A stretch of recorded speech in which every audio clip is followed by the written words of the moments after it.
Hello, friend, and thank you for being again in my kitchen. Because the garden is producing a lot lately, today we have to deal with this big amount of tomatoes that I have.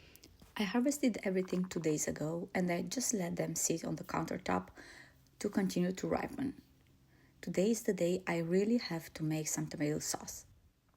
I'm also gonna try to use this apple and tomato sauce maker for the first time. I used something like this back in Romania and I knew that it's gonna make my work a lot easier.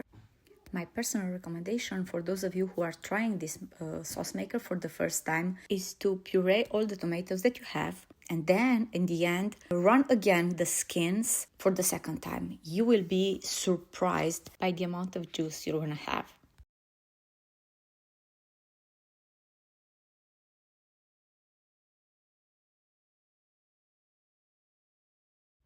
None of my pots were big enough for my necessity on this day, so I had to take out the big water bath canner to use it. And after I puree everything, I let it simmer on a medium-low heat for a few hours. It is easy to notice that the sauce simmers slowly until it reduced in the pot by almost 3 inches. At that point, it reached the consistency I wanted. I added 2 tablespoons of salt just for flavor because it's not helping anything with the preservation.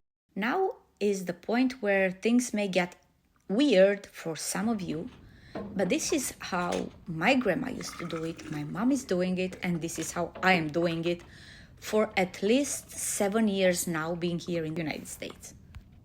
I let the hot sauce to cool down for a few minutes until I prepared the tray with the cooling rack on top of it.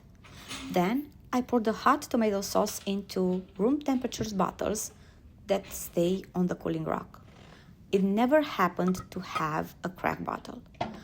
I always like to reuse these bottles.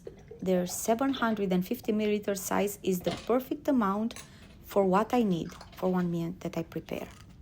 Usually I use a cooler for this step, but today I had none available, so I just used a big box with a blanket inside. I put everything upside down, jars and bottles, and covered them and let everything stay there to keep the heat for as long as possible. In the end, everything goes on the pantry shelf and is good to go for at least 1.5 to 2 years.